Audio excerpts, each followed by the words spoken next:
Hay momentos en la vida que dividen todo en un antes y un después. El mío ocurrió un sábado por la noche, en junio, en un salón de baile que yo había pagado, rodeada de flores que yo había elegido, comiendo comida que yo había organizado y llevando el collar de perlas que mi difunto esposo me regaló hace 32 años, la noche en que me dijo que yo era la mujer más elegante que había visto en su vida. Soy Dorothy Hargrove. Tengo 67 años. Construí un portafolio inmobiliario desde cero después de que Robert muriera joven y me dejara con un hijo de 10 años y una hipoteca que apenas podía cubrir. Aprendí a leer contratos, a negociar con hombres que no esperaban a una mujer en la sala, a tomar decisiones que otros cuestionaban, y luego ver cómo funcionaban. No soy una mujer que se altere fácilmente. Pero también soy madre. Y eso, he aprendido, es la única vulnerabilidad para la que ninguna experiencia te prepara del todo. Mi hijo, Nathan, tiene 38 años. Es encantador, cálido, y si soy completamente honesta conmigo misma, como aprendí a serlo en los negocios, siempre ha tomado el camino de menor resistencia. Lo amé por su dulzura. No me di cuenta, hasta que casi fue demasiado tarde, de que la dulzura en las manos equivocadas se convierte en una herramienta muy útil. Conoció a Vanessa hace 2 años. Ella era pulida, de esa forma en que lo son las cosas caras. Suave, impecable, mostrando solo lo que la superficie permite. Yo lo intenté. La invité a cenar. Hice preguntas. Escuché. Ella respondía todo correctamente, como alguien que ha ensayado cada respuesta. Cuando Nathan me dijo que se iban a casar, sonreí y dije que estaba feliz. Lo estaba. Quería estarlo. Me ofrecí a organizar la boda. Me dijeron que el lugar que habían elegido era caro. Yo dije que me encargaría. Y me encargué. De todo. El depósito, el catering, las flores, el cuarteto de cuerdas. $512,000.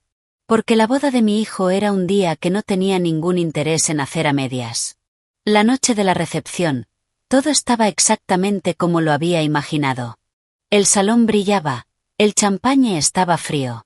Nathan reía con amigos cerca del bar, con la chaqueta ligeramente torcida, como cuando era niño y yo se la acomodaba y él ponía los ojos en blanco, antes de sonreír.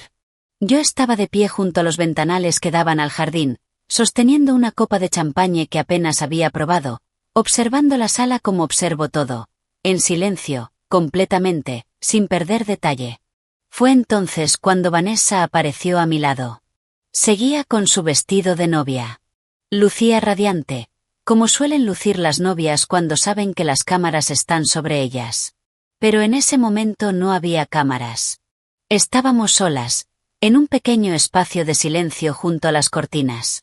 Y se giró hacia mí con una expresión que reconocí de inmediato, porque la había visto muchas veces al otro lado de mesas de negociación.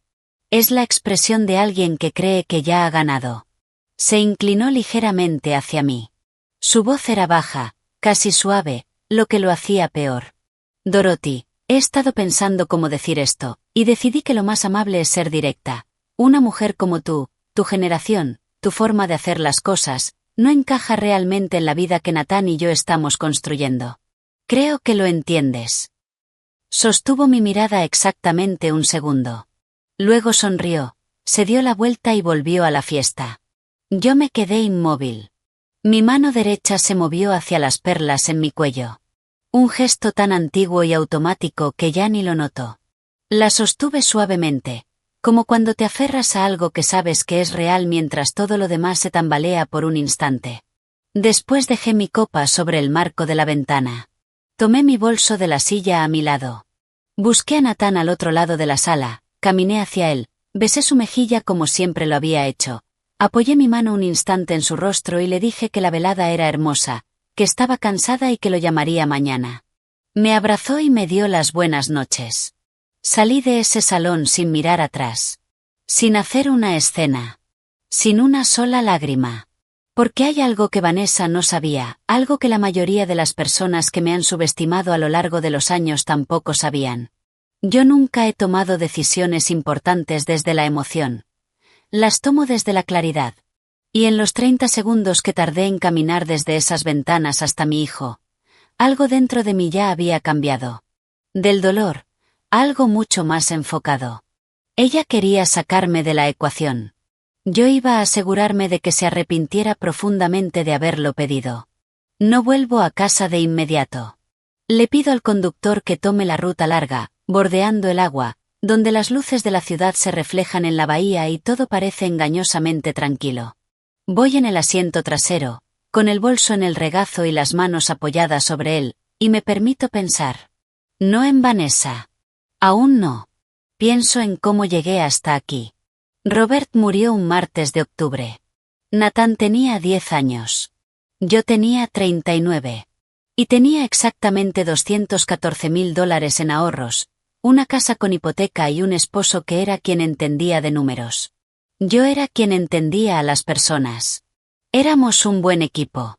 Después del funeral, cuando dejaron de llegar las comidas preparadas y las llamadas empezaron a espaciarse, me senté en la mesa de la cocina con todos los documentos financieros que teníamos, extendidos frente a mí. No lloré. Eso ya lo había hecho. Lo que hice fue leer. Cada contrato, cada póliza, cada estado de cuenta. Hasta entender exactamente qué tenía y exactamente qué debía hacer con ello. Vendí la casa. Compré un pequeño dúplex. Viví en una unidad y alquilé la otra. Luego otro. Luego una pequeña propiedad comercial que todos me dijeron que era una mala inversión. Y que vendí 4 años después por 3 veces lo que había pagado.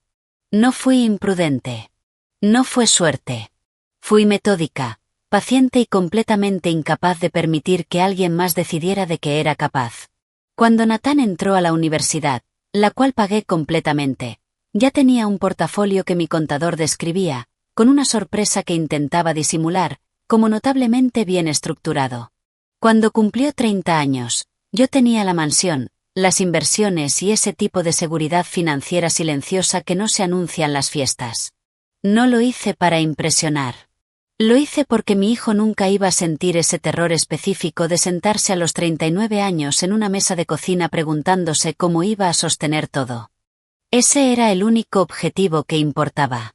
Nathan era un niño dulce, curioso, cariñoso, un poco soñador. Era el tipo de niño que pasaba una tarde intentando salvar a un pájaro con el ala rota, lloraba cuando no sobrevivía, y lo intentaba de nuevo la siguiente vez que encontraba uno. Eso me encantaba de él.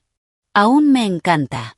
Lo que no vi con suficiente claridad, lo que elegí no ver, fue que la dulzura sin dirección puede ser guiada por la persona equivocada. Y puede ser guiada muy lejos. Probó varias cosas antes de terminar en la consultora donde finalmente se estableció. Una startup tecnológica que quemó dinero en 18 meses, y un restaurante con amigos que duró incluso menos. Yo financié la primera. Cubría en silencio las deudas de la segunda cuando vino a mí avergonzado y agotado. No lo hice sentir culpable. Le dije que el fracaso es información, no una sentencia, y que lo único que importaba era lo que aprendiera. Lo decía en serio. Aún lo digo. Pero también soy lo suficientemente honesta, sentada en la parte trasera de este auto, mirando el agua, como para admitir que quizá resolví problemas por Nathan que él necesitaba resolver por sí mismo. Cuando proteges a alguien de las consecuencias durante demasiado tiempo, puedes enseñarle, sin querer, que las consecuencias son opcionales. No digo esto para culparme. Lo digo porque necesito entender dónde encaja Vanessa en todo esto. La conocí por primera vez en una cena en la ciudad. Nathan estaba entusiasmado, de una forma que no veía desde hacía tiempo. Animado, hablando rápido, inclinándose sobre la mesa para tocar su mano cada pocos minutos, como si necesitara confirmar que era real. Ella era hermosa. Precisa. Medida. Ella me preguntó por mi trabajo con un interés que parecía genuino, y escuchó mis respuestas con esa quietud particular de alguien que presta mucha atención. Recuerdo haber pensado, esta mujer es inteligente. Recuerdo haber pensado, bien. Nathan necesita a alguien con carácter. Lo que no pensé, lo que no supe ver porque estaba buscando razones para sentirme satisfecha, fue lo que ocurrió en su mirada cuando Nathan mencionó la casa. Cuando describió la propiedad, la vista, el tamaño del jardín, hubo un destello en su expresión, rápidamente controlado, que capté y descarté. Lo descarté. Esa es la parte que no volveré a descartar. Durante el año siguiente, los pequeños detalles comenzaron a acumularse. Siempre redirigía las conversaciones sobre mis finanzas hacia Natán, como si él fuera el punto de contacto adecuado. Una vez preguntó, de manera muy casual, si yo tenía un planificador patrimonial. Cuando respondí que sí y no ofrecí más detalles, asintió y cambió de tema. Pero noté que le preguntó a Natán por separado la semana siguiente. Él lo mencionó al pasar. Vanessa solo tenía curiosidad por saber si tu testamento está actualizado. Mamá. Es así de organizada. Y yo dije algo agradable y cambié de tema. Debería haber prestado más atención a eso. El compromiso se anunció en una cena que yo misma organicé. Abrí una buena botella de vino. Dije todas las cosas correctas. Me ofrecí a pagar la boda porque era cierto que quería hacerlo y porque la generosidad siempre ha sido un instinto para mí, no una actuación. Ella aceptó con una sonrisa que, si soy precisa, apareció medio segundo demasiado rápido, como si la pregunta no hubiera sido una sorpresa en absoluto. Pienso en todo esto dentro del auto, sin prisa, como siempre analizo una situación que necesito entender, no con pánico, sino con atención. Para cuando el conductor gira hacia el camino que lleva a casa, tengo una imagen bastante clara de cómo han sido realmente los últimos 2 años. No la versión que prefería, sino la versión precisa. La versión en la que los patrones siempre estuvieron ahí, y yo elegí la comodidad en lugar de la claridad. Eso se terminó. Tengo 67 años. Construí todo lo que tengo desde una mesa de cocina y una decisión: no tener miedo. He leído cada contrato que me han puesto delante desde que tenía 39 años, y nunca he firmado algo que no entendiera completamente. No voy a empezar a ser descuidada ahora. El auto se detiene frente al portón. Bajo, le agradezco al conductor y camino por el sendero de piedra hasta la puerta principal. El jardín está oscuro, salvo por las luces bajas junto a los rosales. Es una casa hermosa. He trabajado por cada cosa que hay dentro. Abro la puerta. Dejo el bolso sobre la mesa del recibidor. Toco las perlas una vez más, luego me las quito con cuidado y las coloco junto al bolso. Después voy a mi escritorio, saco un pequeño cuaderno de cuero y escribo la fecha en la parte superior de una página nueva. Debajo, escribo una sola frase. Presta atención. El cuaderno comienza a llenarse lentamente al principio. Una anotación por día, a veces 2. Detalles pequeños registrados con cuidado, no interpretaciones. Hechos, fecha, hora, qué se dijo, quién estaba presente. He llevado registros de negocios toda mi vida adulta, y conozco la diferencia entre lo que sientes y lo que puedes demostrar. El cuaderno es para pruebas. Mis sentimientos los guardo en un lugar más silencioso. La primera semana después de la boda, Natán llama 3 veces. Esto es inusual. Antes del compromiso, hablábamos una vez por semana. Siempre los domingos por la noche, un ritmo que habíamos mantenido durante años sin haberlo acordado nunca formalmente. Ahora llama el martes por la tarde, el jueves por la mañana, el sábado después del almuerzo. Las conversaciones son cálidas en la superficie, tranquilas, llenas de esa charla ligera de un hijo que se interesa por su madre. Pero debajo de esa calidez, hay una estructura. Cada llamada llega, tarde o temprano, al mismo punto. ¿Has pensado más en simplificar las cosas, mamá? Estella decía que muchas personas de tu edad consolidan sus cuentas en una sola. Es más fácil de manejar. Vanessa mencionó a un asesor financiero que usa su familia. Es muy bueno con planificación patrimonial. Tal vez valga la pena hablar con él. ¿Sigues usando al mismo abogado, el que llevó lo de papá? Porque ahora hay firmas más nuevas que se especializan en, ya sabes, situaciones como la tuya. Escribo todo. Fecha, hora, palabras exactas, lo más fielmente que puedo recordarlas. Luego digo algo amable, cambio de tema, y Natán sigue adelante, satisfecho, aparentemente sin darse cuenta de que llevo leyendo a las personas en mesas de negociación desde antes de que él naciera. La segunda semana, vienen a cenar. Cocino lo que a Natán siempre le ha gustado: pollo asado, las papas como las hacía Robert, una tarta de limón de la panadería de la esquina. Vanessa trae un vino que describe como natural, biodinámico, de un pequeño productor en Oregón, lo cual dice con esa autoridad particular de quien espera impresionar. Lo sirvo, lo pruebo, digo que es delicioso. Y observo. No de forma evidente. Nunca he sido una persona evidente. Escucho de qué eligen hablar. El departamento que están mirando, más grande que el actual, en un edificio con conserje, portero y vistas que Vanessa describe con considerable detalle. Noto que el departamento cuesta más de lo que los ingresos de Nathan podrían sostener cómodamente. Noto que Vanessa no menciona eso. En algún momento, durante el postre, Nathan se levanta para atender una llamada. Vanessa y yo quedamos solas en la mesa. Ella corta un pequeño trozo de tarta y mira la habitación, las paredes, el arte, la altura de los techos, con una expresión que no se molesta en ocultar del todo porque no cree que yo esté prestando suficiente atención. Yo siempre estoy prestando suficiente atención. Digo, con amabilidad. ¿Te gusta la casa? Ella me mira, perfectamente compuesta. Es impresionante. Una casa así es un legado.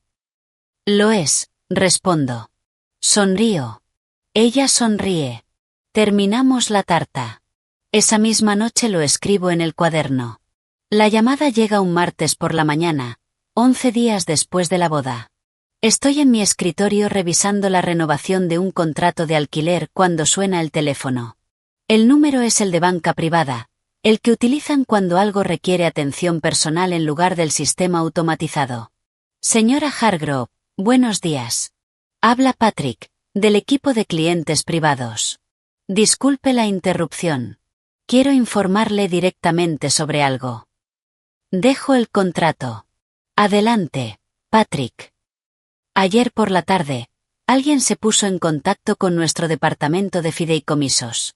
Se identificó como su hijo, Nathan Hargrove, y solicitó que se añadiera un cofirmante a su cuenta principal de inversiones y a su cuenta operativa. Indicó que actuaba con su conocimiento y consentimiento. Me quedo completamente inmóvil. No lo estaba, digo. Eso sospechamos. La solicitud no seguía nuestro protocolo estándar. No había autorización notariada, no existía comunicación previa de su parte y la persona no pudo responder correctamente a 2 de nuestras preguntas de verificación de seguridad. Nuestro equipo rechazó la solicitud y la dejó registrada, pero quería que usted lo supiera directamente. Aprecio mucho eso, Patrick. Hago una pausa. Quiero añadir una capa adicional de seguridad a todas mis cuentas de inmediato. Ningún cambio de ningún tipo. Ni firmantes, ni accesos, ni beneficiarios, sin mi presencia física y verificación biométrica. Nada por teléfono. Nada a través de terceros. Podemos tenerlo implementado antes de que termine el día. Bien. Y por favor, documente esta llamada y el intento de ayer en mi expediente. Ya está hecho, señora Hargrove. Cuelgo. Permanezco un momento con la mano aún apoyada sobre el teléfono. Luego tomo el cuaderno y lo anoto todo. Esto ya no es un patrón que observo desde una distancia cómoda. Esto es un movimiento. Un movimiento real, documentado, intentado a través de canales institucionales, utilizando el nombre de mi hijo sin mi conocimiento ni autorización. Necesito ser igual de deliberada. Esa misma tarde llamo a Stella Drummond. Stella y yo nos conocemos desde hace 22 años. Ella se encargó de la herencia de Robert. Ha revisado cada contrato importante que he firmado desde que tenía 44 años.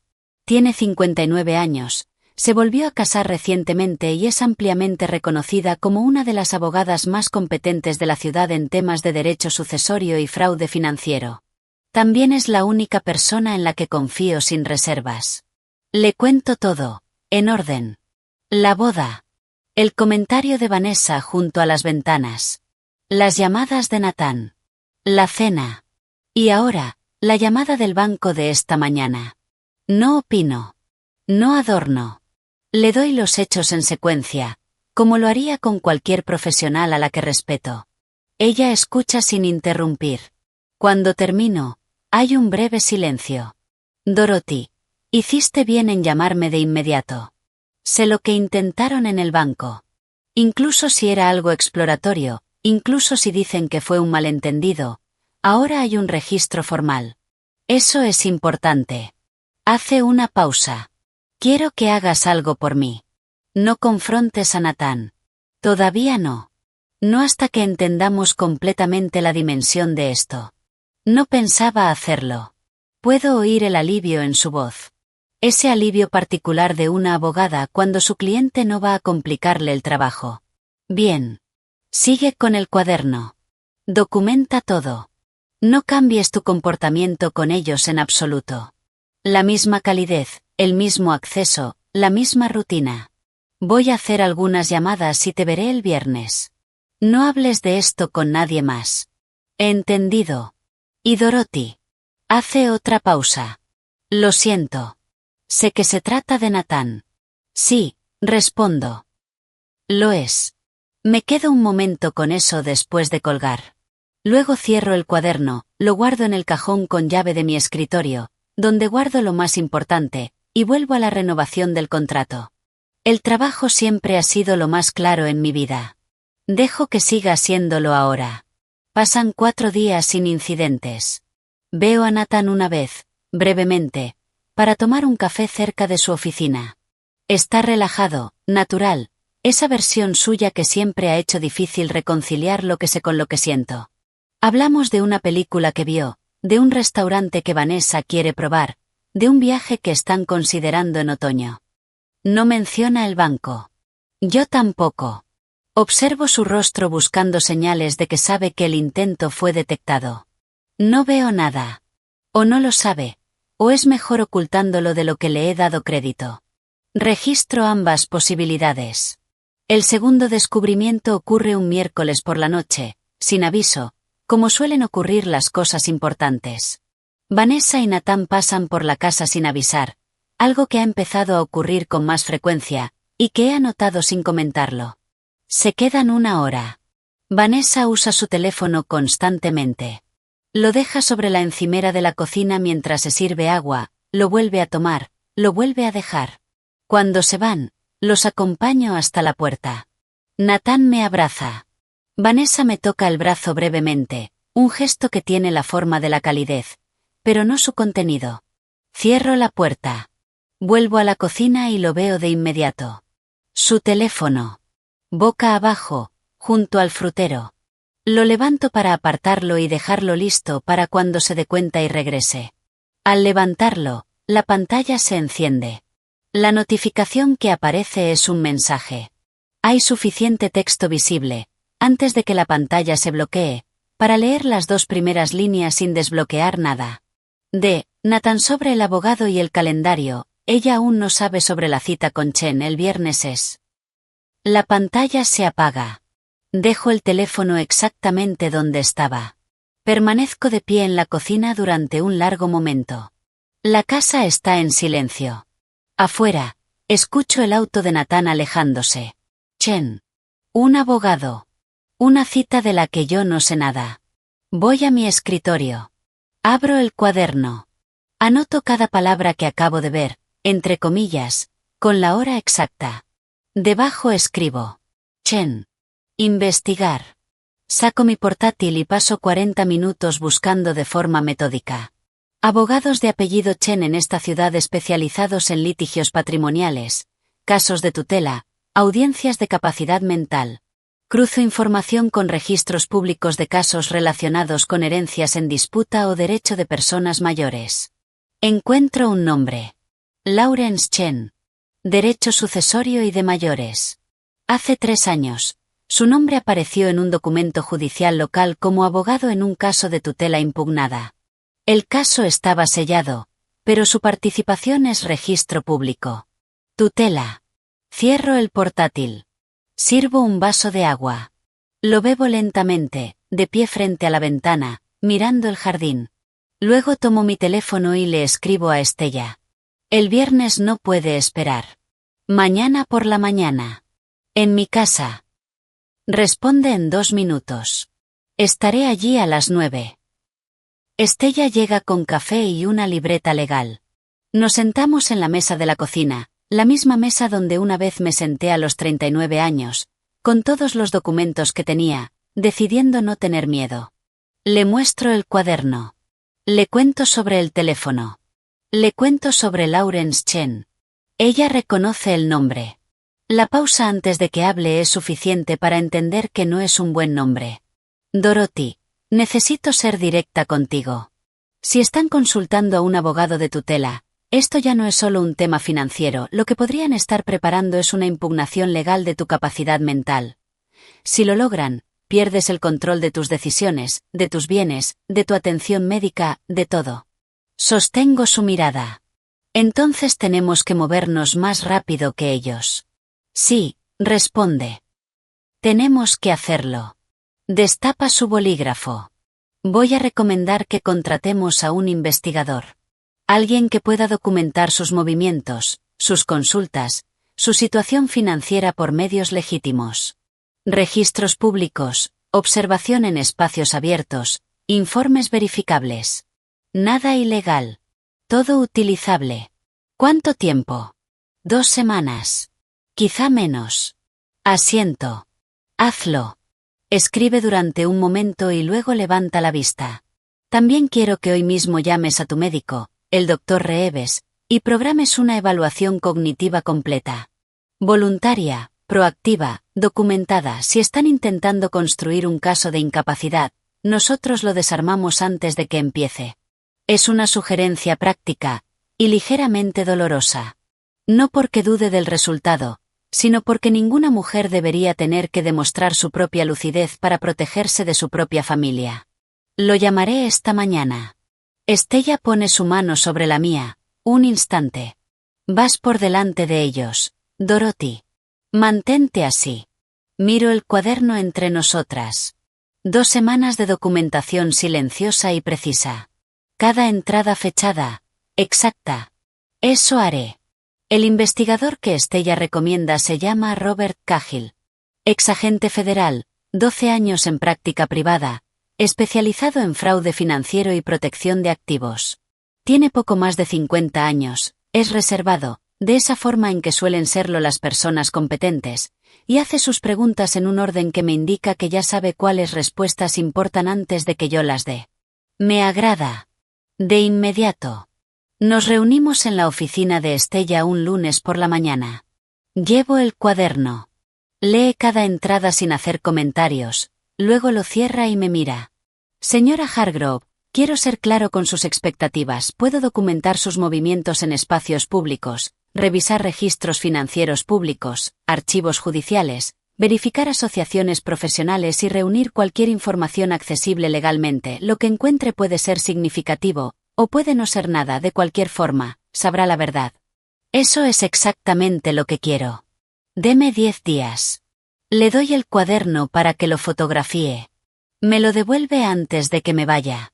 La evaluación cognitiva con el Dr. Reeves tiene lugar ese jueves. Es mi médico desde hace 12 años. Un hombre tranquilo, meticuloso, que sospecho encuentra la solicitud algo extraña, pero es demasiado profesional para decirlo. Pasamos 90 minutos juntos. Aplica las evaluaciones estándar, memoria, procesamiento, razonamiento, funciones ejecutivas.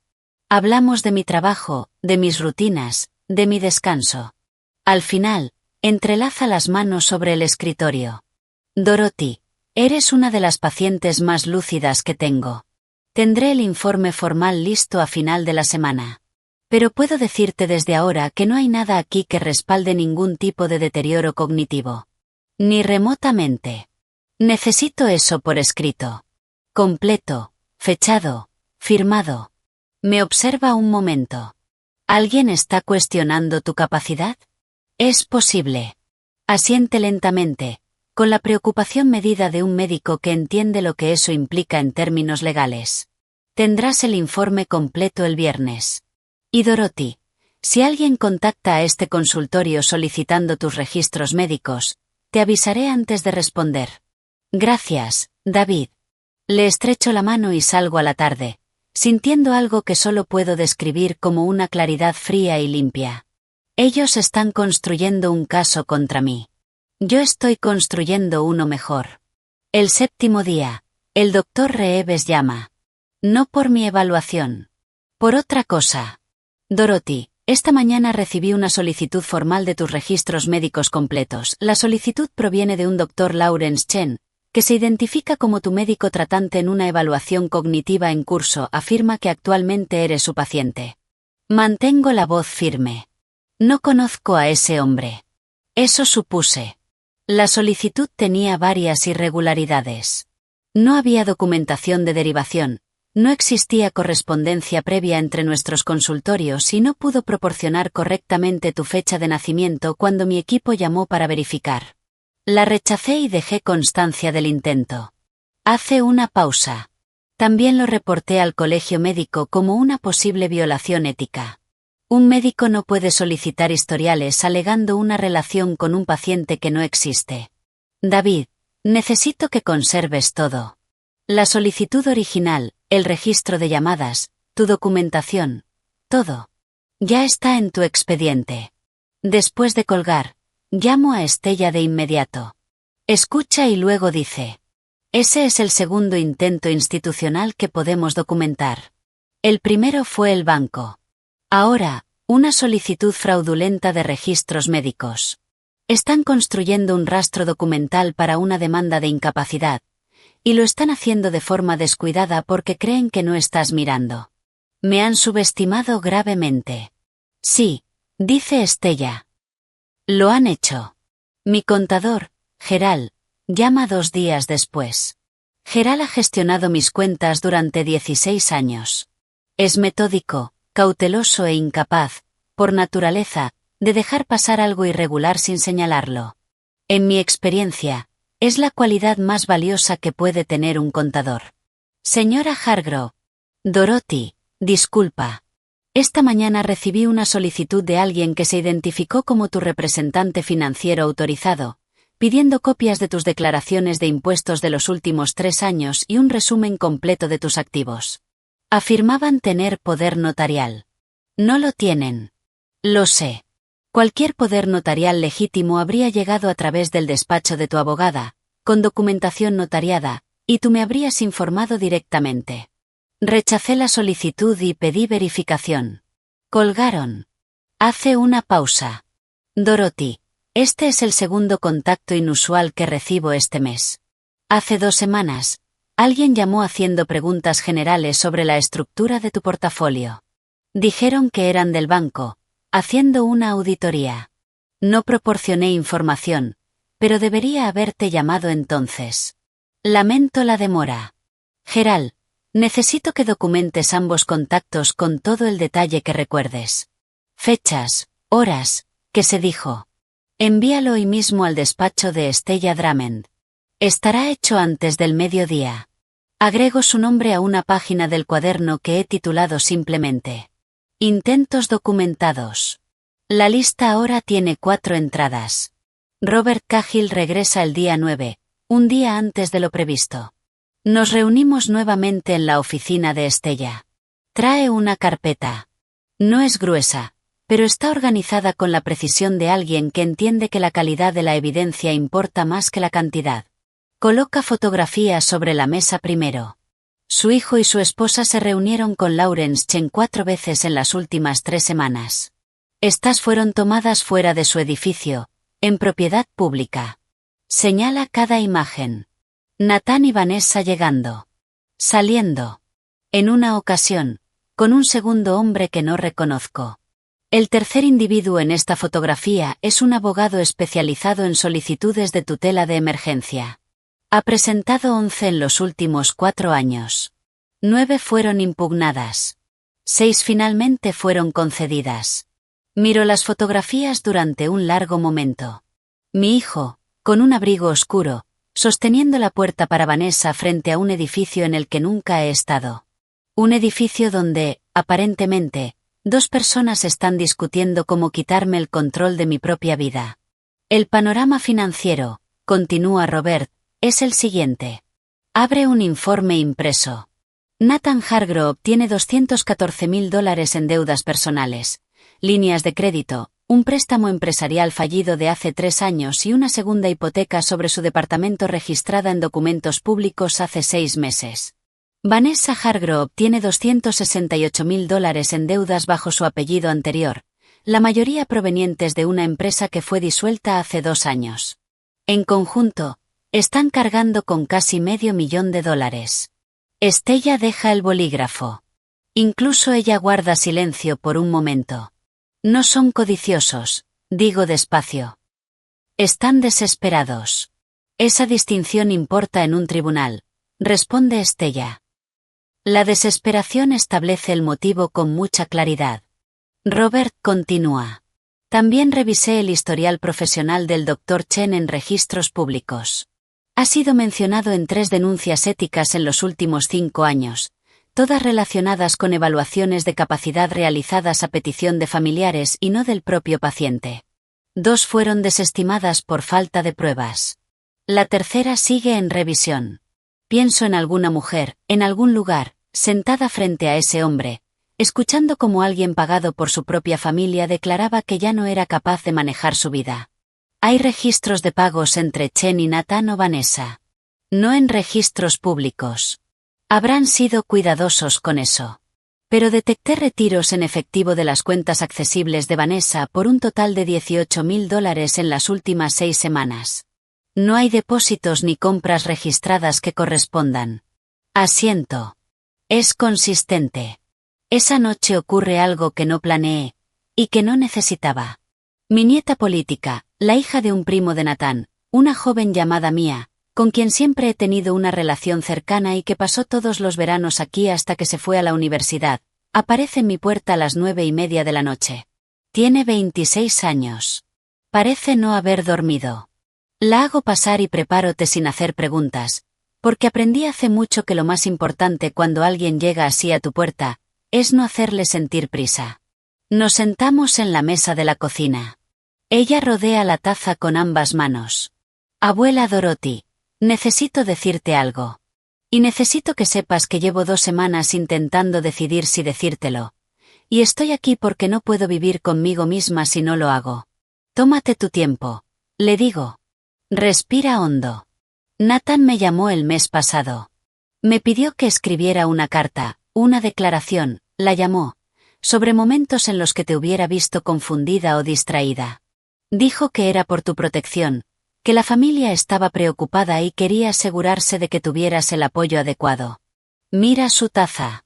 Mencionó cosas específicas que quería que incluyera, situaciones que reinterpretó. Como la vez que no encontraste las llaves en Acción de Gracias, o cuando repetiste una historia en la cena. Cosas normales, abuela. Cosas que cualquiera hace. Mantengo el rostro sereno. ¿La escribiste? No. Levanta la mirada. Le dije que lo pensaría, pero cuando empecé a hacerlo me di cuenta de que no estaba describiéndote a ti. Estaba describiendo una versión de ti que no existe.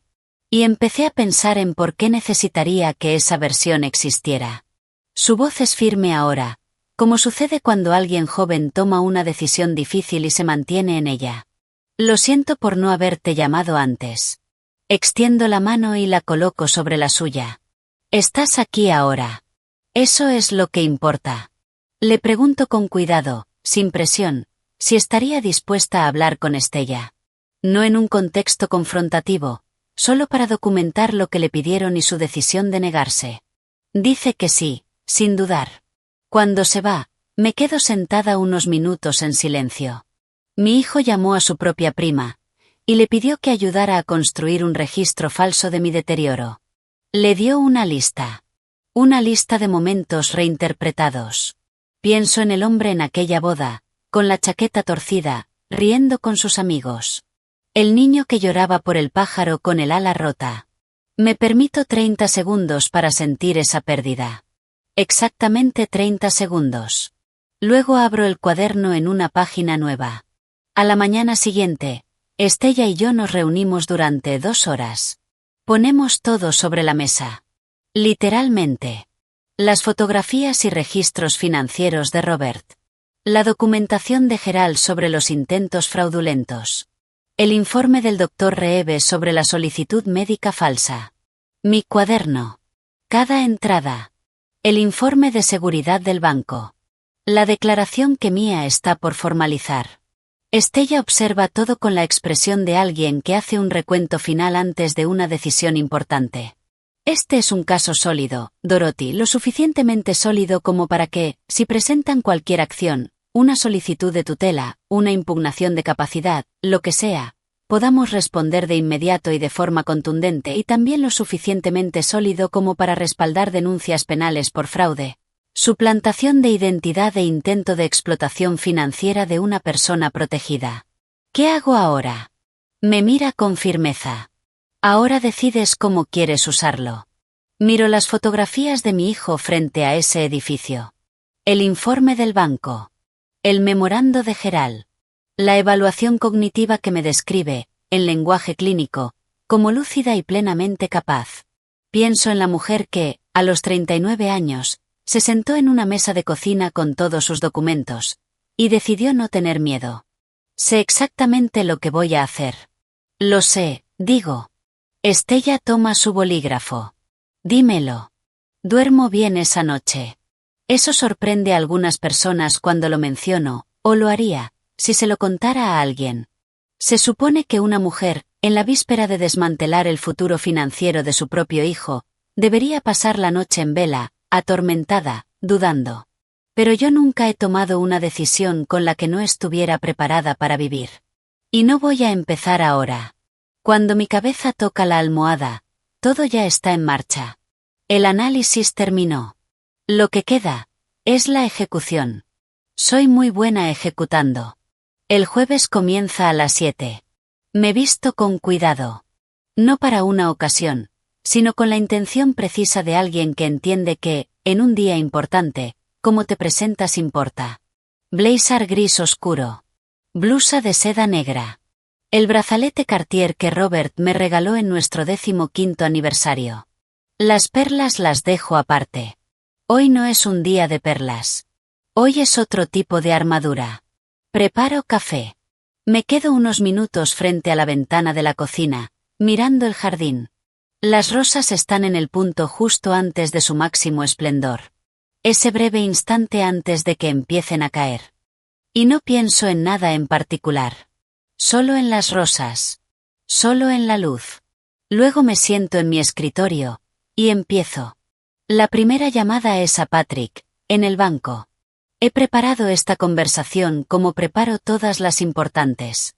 Sé exactamente qué voy a decir antes de decirlo, en qué orden y qué necesito que quede confirmado por escrito. Patrick, buenos días. Necesito hacer varios cambios hoy, y necesito que estén documentados y completados antes del cierre. Por supuesto, señora Hargrove. Lo que necesite. Cierro las dos cuentas conjuntas que existían desde que Nathan era joven. Reliquias de una época en la que lo añadí por precaución. Un instinto de madre para facilitar las cosas en caso de emergencia. Contienen una suma que no es menor. Le indico a Patrick que transfiera el saldo completo a la nueva cuenta fiduciaria que Estella creó hace 3 días, administrada de forma independiente, con mi persona como única beneficiaria y Estella como administradora sucesora. Luego le indico que designe formalmente todas mis cuentas restantes, el portafolio de inversiones, la cuenta operativa, los fondos de reserva, bajo la misma estructura de protección. Cualquier cambio futuro requerirá mi presencia física, verificación biométrica y confirmación escrita del despacho de Estella. Además, Patrick, quiero una copia certificada del registro formal del intento de acceso no autorizado de hace 3 semanas. Envíala hoy mismo al despacho de Estella Drummond. La tendrá en 1 hora. Gracias. Cuelgo y anoto la hora en el cuaderno. Luego abro el portátil y transfiero la titularidad de 3 propiedades al fideicomiso que Estella preparó. Un proceso que reviso línea por línea, 2 veces. Siempre reviso todo 2 veces. Toma 40 minutos. Cuando cierro el portátil, esos activos ya no son accesibles para nadie más que para mí. La segunda llamada es a Geral. Él ya esperaba noticias mías. Le indico que revoque formalmente la autorización de cualquier tercero para solicitar documentación financiera en mi nombre, eliminando cualquier acceso implícito que Nathan pudiera haber asumido tras años de comunicación informal. Gerald lo documenta de inmediato y me lo confirma por escrito en menos de una hora. Dorothy, dice antes de colgar, en 16 años nunca he dudado de tu criterio. Ni una sola vez. Lo sé, Gerald. Gracias. A las 11, me reúno con Estella en su oficina para el documento final. El testamento anterior, el que dejaba la mansión y la mayor parte de mi patrimonio a Nathan, queda formalmente revocado. En su lugar, Estella presenta el documento que hemos perfeccionado durante 4 días. El nuevo testamento es limpio y preciso.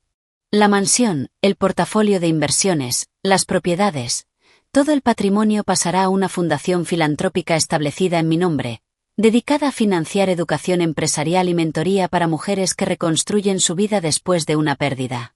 El consejo de la fundación es independiente. Nathan Hargrove no aparece mencionado en ninguna parte. Leo cada página. Hago 2 preguntas. Recibo 2 respuestas que me satisfacen. Luego firmo. Estella y su asistente legal firman como testigos. La notaria coloca su sello. Todo queda terminado en menos de 20 minutos. Cierro mi pluma y la dejo sobre la mesa.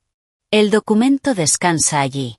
Hojas blancas, tinta negra, un pequeño sello en relieve que representa 40 años de trabajo, y la declaración final de lo que he decidido que eso significa. ¿Cómo te sientes? Pregunta Estella. Lo considero con honestidad. Clara. A las 2 de la tarde, Estella presenta las denuncias penales. Fraude. Suplantación de identidad en comunicaciones financieras. Intento de explotación de una persona vulnerable, una figura legal que aplica independientemente de cuán poco vulnerable sea realmente esa persona, un detalle que encuentro útil y ligeramente irónico. Las denuncias nombran a Vanessa Hargrove como principal responsable, con Nathan Hargrove como parte participante. Están respaldadas por la documentación certificada del banco, el informe del Dr. Reeve sobre la solicitud médica fraudulenta, el memorando de Gerald, los hallazgos de Robert Cahill y la declaración de Mia. Las denuncias quedan presentadas. Son registro público.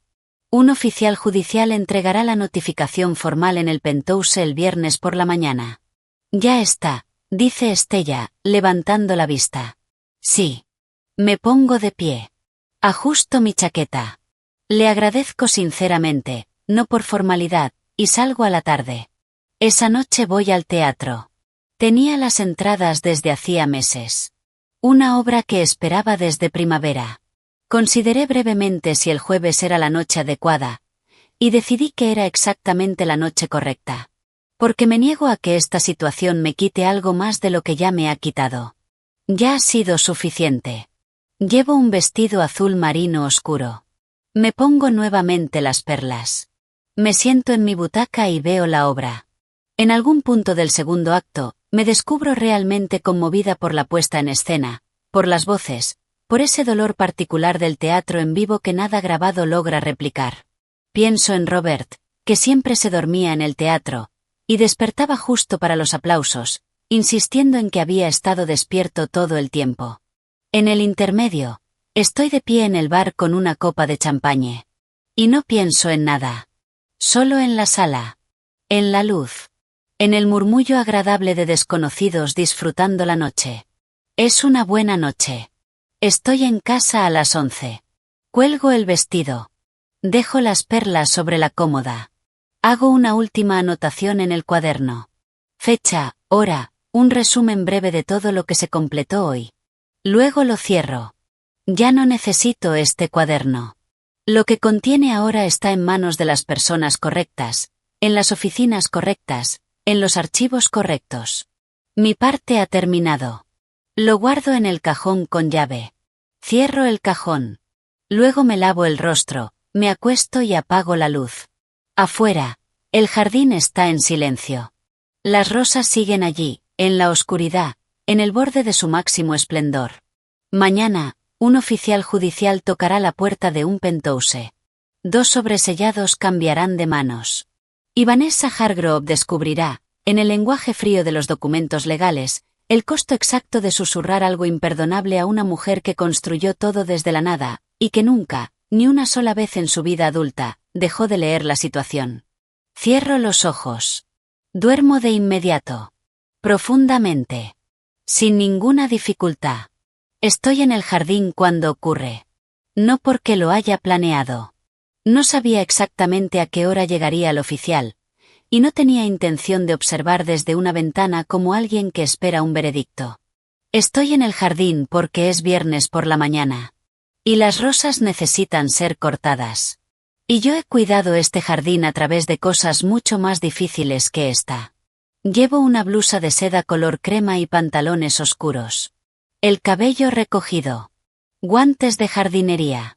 Y las pequeñas tijeras japonesas que he usado durante 15 años. Y afilo cada primavera. La luz de la mañana entra desde el este, baja y cálida, como solo ocurre a comienzos del verano. Estoy completamente en paz. Pienso en la primera vez que planté rosas en este jardín. Nathan tenía 19 años. Había vuelto de su primer año en la universidad, ligeramente quemado por el sol, lleno de opiniones sobre cosas que acababa de descubrir, y de ideas que aún no terminaba de formar. Me ayudó a cavar el primer cantero.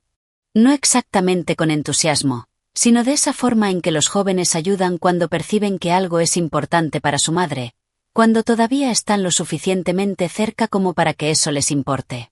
Trabajamos durante la mayor parte de un sábado por la tarde. Al final, ambos estábamos sucios y cansados. Él se había quejado aproximadamente 14 veces, y yo me había reído de cada una. Fue uno de esos días comunes que solo se vuelven valiosos con el tiempo. Pienso en ese chico, con las manos sucias y la piel enrojecida por el sol. Luego pienso en el hombre de la fotografía, frente al edificio de Lawrence Chen, sosteniendo la puerta para su esposa, planeando cómo arrebatarle a su madre el control de su propia mente, en papel. Me permito sentir ambas cosas al mismo tiempo. Porque esa es la verdad. Son la misma persona. Y el amor no desaparece simplemente porque alguien haya decidido convertirse en alguien a quien ya no puedes proteger. Se transforma. Se vuelve algo más formal. Más delimitado. Corto una rosa pálida por el tallo, con precisión, y la coloco en la cesta. Mi teléfono vibra en el bolsillo a las 9:47. Es un mensaje de Estella. Hecho. Entregado hace 6 minutos. Ambos sobres recibidos. Lo leo una vez. Guardo el teléfono. Sigo cortando rosas. Lo que sé que está ocurriendo en este momento. A 40 minutos de distancia, al otro lado de la ciudad, en un penthouse en el piso 31. Un oficial judicial tocó la puerta a las 9:41. Nathan abrió. Lo sé porque Estella revisó el registro del oficial, donde figura que él respondió vestido con ropa informal de mañana, aparentemente camino a prepararse un café. Recibió 2 sobres. Firmó el acuse de recibo sin leer completamente lo que estaba firmando, porque las personas en situaciones cómodas rara vez leen lo que firman en la puerta antes de su primer café. Cerró la puerta. Vanessa probablemente estaba cerca. Siempre está cerca cuando Nathan gestiona algo administrativo. Un hábito que noté desde el principio, y archivé sin comentarlo. El primer sobre contiene la denuncia penal. El nombre de Vanessa aparece en el primer párrafo, como aparecen los nombres en documentos legales, de forma formal, precisa, despojada de cualquier suavidad social. Fraude. Suplantación de identidad. Intento de explotación financiera. No son acusaciones cargadas de emoción. Son categorías legales, cada una respaldada por pruebas documentadas de fuentes independientes. El segundo sobre contiene la notificación notariada del despacho de Estella. El testamento anterior queda revocado. El Nuevo Testamento está en vigor. El patrimonio completo se destina a una fundación. El nombre de Nathan no aparece. No reducido. No modificado. Ausente. Intento imaginar el momento en que Vanessa lo lee. No con satisfacción. La satisfacción implicaría que necesitaba algo de esto. Y no es así. Lo que siento se parece más al silencio que queda después de que un proyecto largo y complejo llega a su conclusión correcta. La sensación de un trabajo bien hecho. Aún así, lo imagino. Porque soy humana. Y ella estuvo en mi salón, con mi vestido, con mi dinero, y me dijo que yo no pertenecía. Leerá primero la denuncia penal. Creo que lo hará con la concentración de alguien que busca salidas, que busca la debilidad procesal, el vacío en la evidencia, el detalle técnico que le permita sortearlo. Es una mujer inteligente. Nunca he subestimado eso. Pero no encontrará ninguna grieta. Porque no hay ninguna. Estella no deja grietas. Luego leerá el segundo documento. Y entenderá, en el lenguaje preciso e irrevocable del derecho sucesorio, que el futuro sobre el que construyó todo su plan no existe. Nunca iba a existir. No después de la noche en que se inclinó hacia mí junto a aquellas ventanas. El dinero. La mansión. Las inversiones. La vida en la que pensaba entrar. Todo, redirigido. Sellado. No porque actué desde la rabia. Sino porque actué. No sé exactamente qué dice Natán en esa habitación. Probablemente nunca lo sabré. Y ya he hecho las paces con eso. Pero hay algo que sé de mi hijo.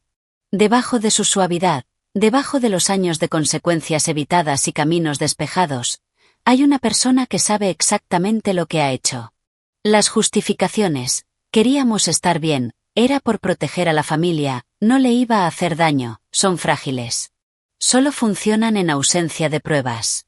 Ante dos sobresellados, en una mañana de viernes, se derrumban por completo. Hay una parte de mí, la que sigue siendo su madre y siempre lo será, que espera que ese derrumbe le sirva. Que sea su momento en la mesa de la cocina.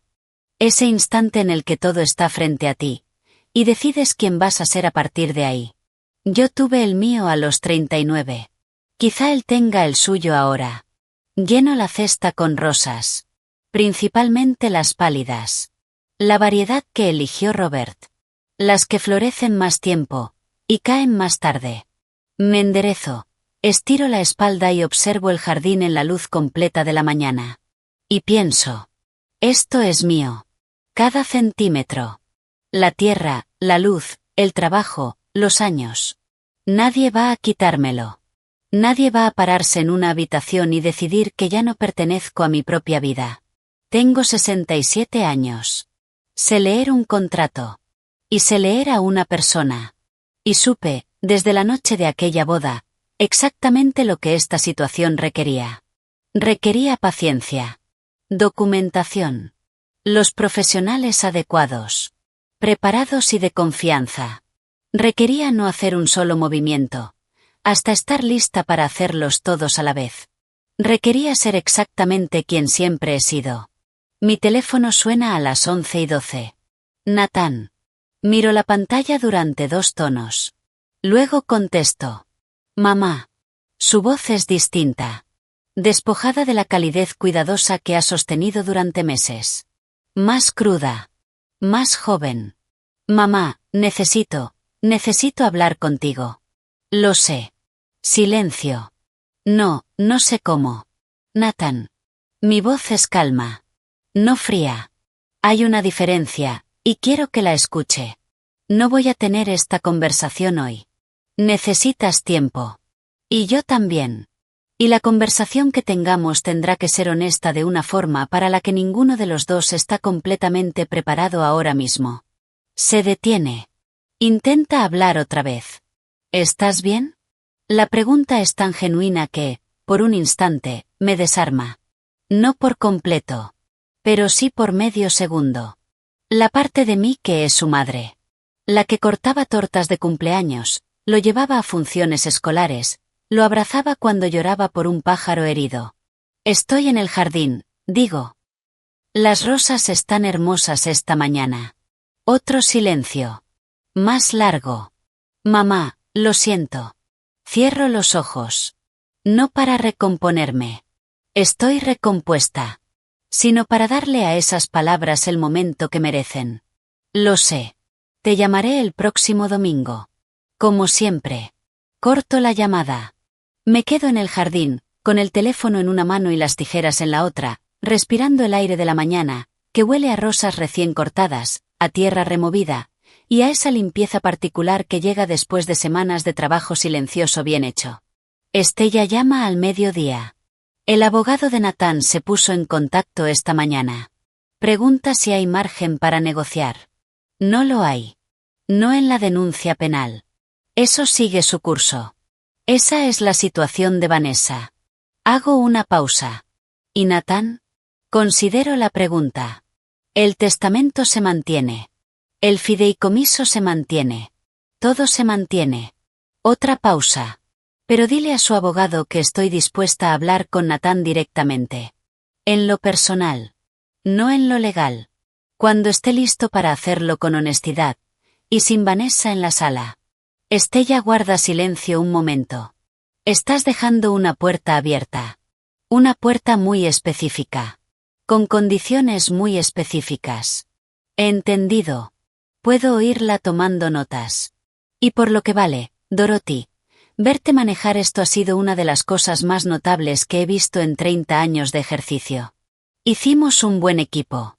Lo hicimos. Llevo las rosas dentro y las coloco en el jarrón alto de cristal del recibidor. El que atrapa la luz de la tarde y proyecta pequeños arcoíris en la pared opuesta. Me alejo un paso y las observo. Luego voy a mi escritorio. Abro el cajón con llave. Saco el cuaderno. Lo abro en la última página. La anotación de anoche. Todo documentado. Todo completo. Debajo, escribo la última entrada. La fecha de hoy. Una sola línea. Está hecho. Todo es mío. Todo sigue siendo mío. Cierro el cuaderno. Lo dejo en la esquina del escritorio. No lo guardo en el cajón con llave, ni lo escondo, lo dejo sobre el escritorio, a la vista, donde la luz lo alcanza y puedo verlo. Luego voy a la cocina. Preparo una tetera. La llevo a la terraza junto con un libro que tenía pendiente desde hace 3 semanas. Y me siento bajo el sol de la mañana, con el jardín extendiéndose frente a mí, el sonido del agua a lo lejos, y absolutamente nada urgente, nada inquietante, nada sin resolver. Soy Dorothy Hargrove. Yo construí esto. Yo lo protegí. Y lo seguiré protegiendo. La noche de la boda de mi hijo, una mujer se inclinó hacia mí y me dijo que yo no pertenecía. Acomodé mis perlas. Me fui. Y luego, en silencio, con método y sin un solo movimiento innecesario, me aseguré de que entendiera el precio de decirme eso. No por venganza. Sino por algo mucho más simple, más antiguo y más permanente que la venganza. Porque sé quién soy. Siempre lo he sabido. Y nadie, ni una nuera con un plan, ni un psiquiatra corrupto, ni un hijo que perdió el rumbo, tiene derecho a redefinir eso. Nunca. Mientras tenga rosas que cortar, luz de la mañana en la que sentarme, y una vida que construí con mis propias manos. Pasan 3 semanas. Las rosas completan su floración y comienzan el proceso lento y elegante de dejar ir. Los pétalos caen uno a uno sobre la tierra oscura, sin prisa, con esa dignidad particular de las cosas que han cumplido su propósito. Observo esto cada mañana desde la terraza con mi té. Y lo encuentro, como siempre, no triste, sino correcto. Todo tiene su momento. Las rosas lo saben instintivamente. A mí me llevó casi toda la vida aprenderlo con la misma claridad. El proceso legal avanza al ritmo en que avanzan los procesos legales, deliberado, sin dramatismo, a través de canales poco visibles pero necesarios. Estella me mantiene informada con la misma eficiencia serena de siempre. Vanessa ha contratado a un abogado. Hay escritos, contraescritos, y la maquinaria del sistema avanzando por su propio calendario. No lo sigo de cerca. No lo necesito. Lo puse en marcha con las personas correctas y las pruebas correctas. Ahora le pertenece al sistema diseñado precisamente para situaciones como esta. Mi parte está hecha. Lo que sí noto en estas 3 semanas es lo ligera que se siente la casa. No porque algo físico haya cambiado. Las habitaciones son las mismas. La luz entrando por los ventanales es la misma. El sonido del jardín por la mañana es el mismo. Pero había algo presente durante meses. Una vigilancia constante, silenciosa. Esa sensación que sostienes cuando sabes que algo no está bien, pero aún no puedes nombrarlo del todo. Eso ha desaparecido. No me había dado cuenta de cuánta energía consumía, hasta que dejó de estar. Duermo bien cada noche. Trabajo por las mañanas. Almuerzo con una amiga a la que no veía desde hace tiempo. Hablamos durante 3 horas, de cosas que no tienen nada que ver con esto. Y vuelvo a casa sintiendo algo que solo puedo describir como normal. Normal, en el mejor sentido posible.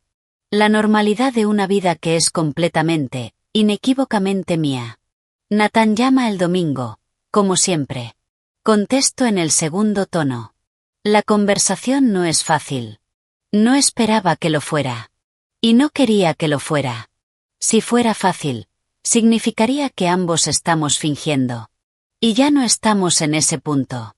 Habla con cuidado, como alguien que ha pensado durante 3 semanas qué decir, que ha ensayado y luego ha abandonado el guión, y ahora simplemente intenta ser honesto. Dice que lo siente. No de forma automática, como aquella mañana cuando llegaron los sobres, sino despacio, con el peso real de alguien que ha tenido tiempo de entender por qué se disculpa. Dice que, en el fondo, sabía que lo que estaba ocurriendo estaba mal. Que se convenció de que no lo estaba, porque era más fácil. Y que ha pasado estas semanas intentando entender cómo se convirtió en alguien capaz de hacer eso. Escucho sin interrumpir. Cuando termina, guardo silencio un momento. Nathan, digo, sé quién eres debajo de todo esto. Te he conocido toda tu vida. Y creo que el hombre que me está hablando ahora está más cerca de esa persona, que el que tomó esas decisiones. No sé cómo arreglarlo, dice. No puedes arreglarlo, respondo. Así no funciona, lo que puedes hacer es ser diferente de ahora en adelante, y dejar que eso sea suficiente. Porque tendrá que serlo. Hago una pausa. La situación de Vanessa es suya. No la voy a discutir, lo que existe entre tú y yo es otra cosa, y va a llevar tiempo. Y estoy dispuesta a darle ese tiempo. Eso es lo que puedo ofrecerte ahora. Permanece en silencio un largo momento. Es más de lo que merezco, dice. Probablemente. Hay un leve sonido, casi una risa. Frágil. En el borde de las lágrimas. Te llamo el próximo domingo, dice. Voy a contestar. Cuelgo. Cuento esta historia ahora porque creo que hay mujeres que necesitan escucharla. No las partes dramáticas. No las denuncias, ni las cuentas bloqueadas, ni los sobresellados en una mañana de viernes. Esos son los mecanismos. Y los mecanismos dependen de cada situación. Me refiero a lo más silencioso. A la parte en la que me senté junto a aquella ventana, la noche de la boda, y elegí la claridad en lugar de la comodidad. A la parte en la que llevé un cuaderno y escribí hechos, en lugar de perderme en el dolor. A la parte en la que llamé a las personas correctas y dije la verdad en el orden correcto, y luego di un paso atrás y dejé que hicieran su trabajo. A la parte en la que fui al teatro un jueves por la noche, porque me negué a que esta situación me quitara algo más. A la parte en la que me mantuve siendo yo misma, reconocible, intacta, durante todo el proceso. Esa es la parte que quiero que se recuerde.